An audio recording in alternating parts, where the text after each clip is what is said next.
Hi everyone! Today I'm going to show you the difference between the traditional Leuchtturm 1917 and the official bullet journal, in case you haven't decided which one you want to buy yet.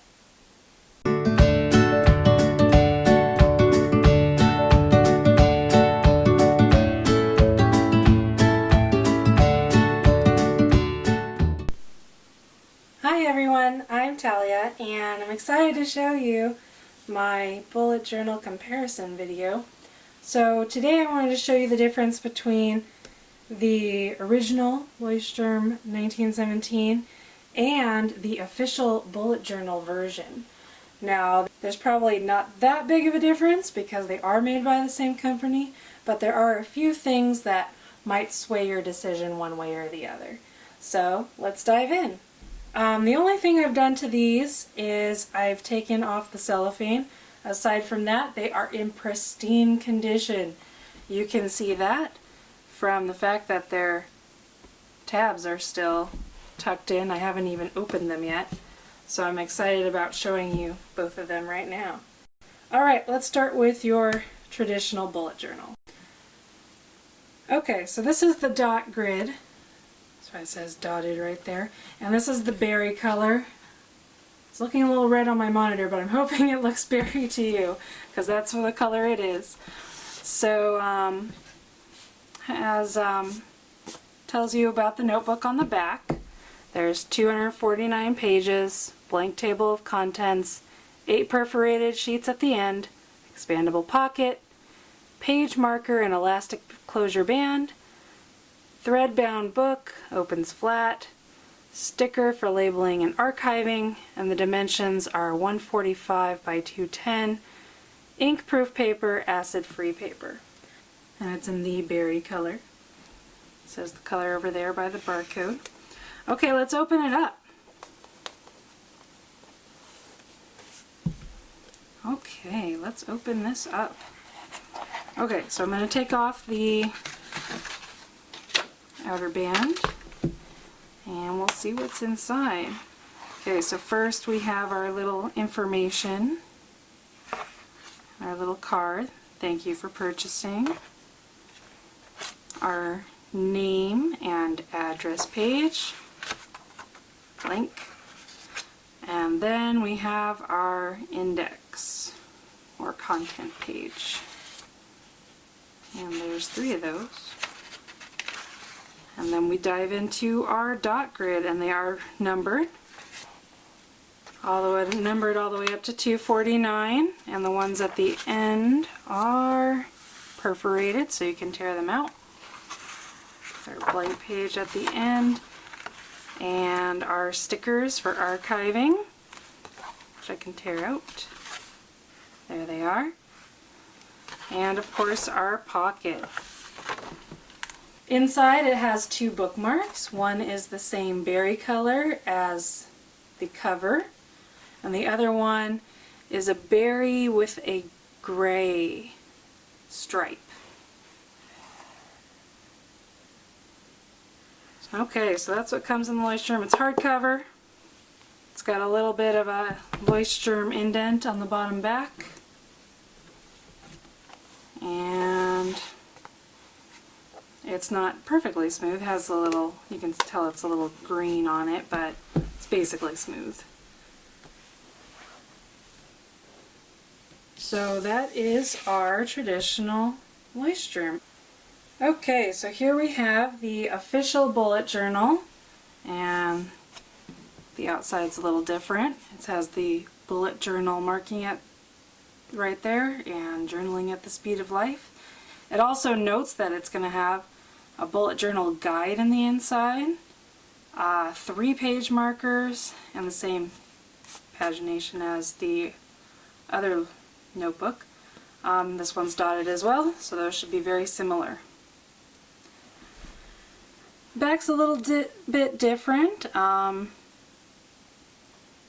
Says has 240 number pages as opposed to the 249 on the other one. Still has the expandable pocket, 3 page markers, and elastic enclosure band. Thread-bound book opens flat.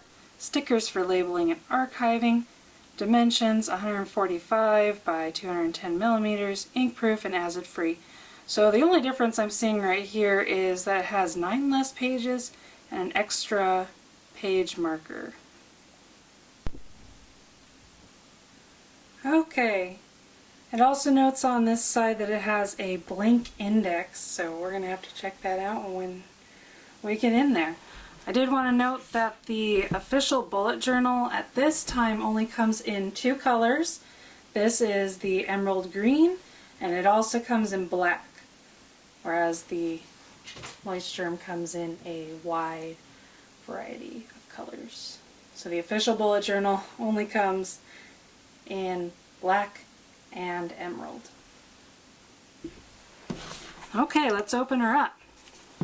Okay, inside it looks like we have the same information. Thank you for buying, and our little Leuchtturm information packet.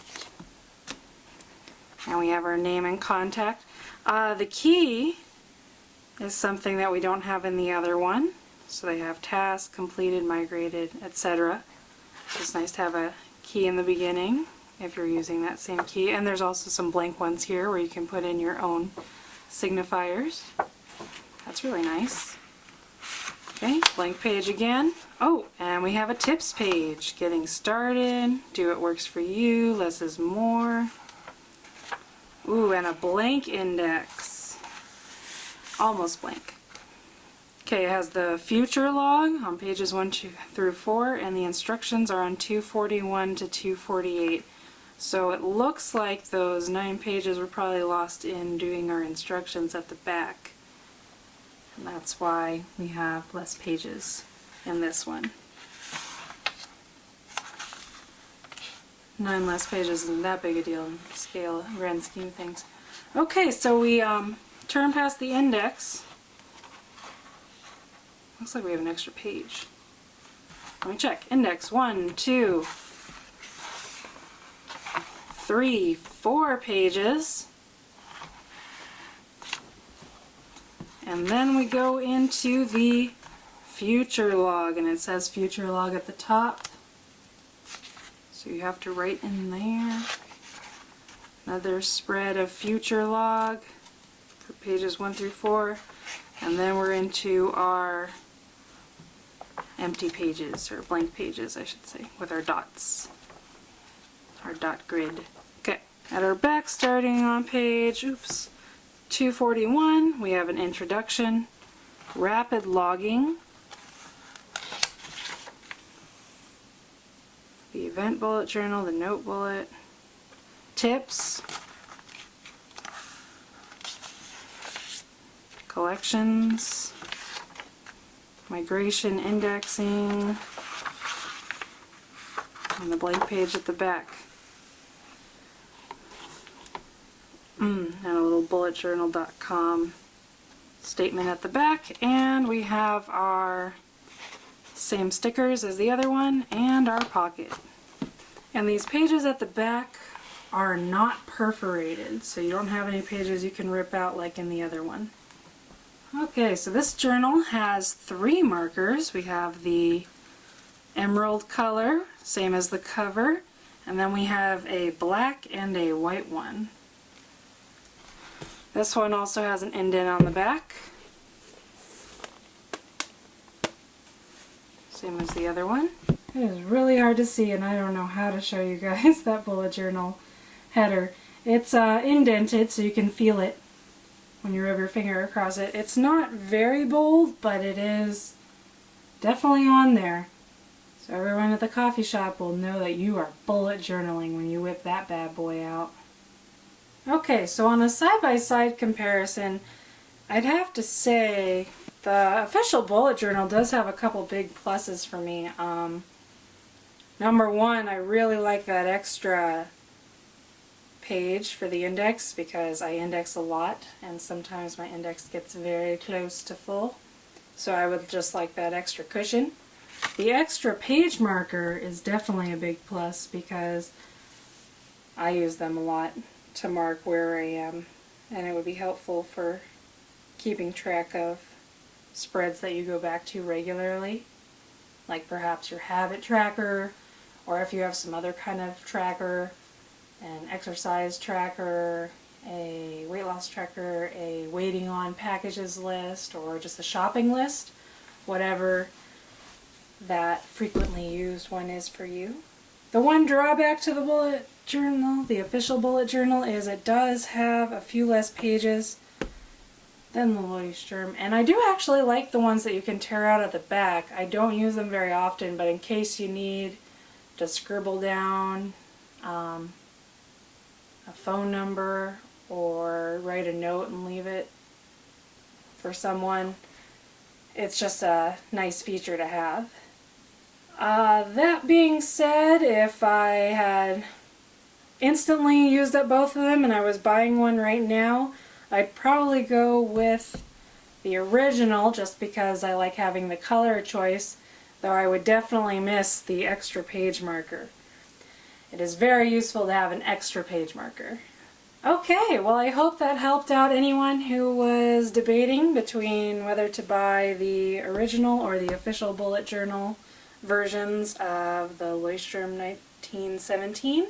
I want to thank you all for watching my videos. I hope you have as much fun watching them as I do filming them. If you haven't already, please subscribe, because I just love having subscribers. It makes me feel happy. Thanks everyone! Bye-bye!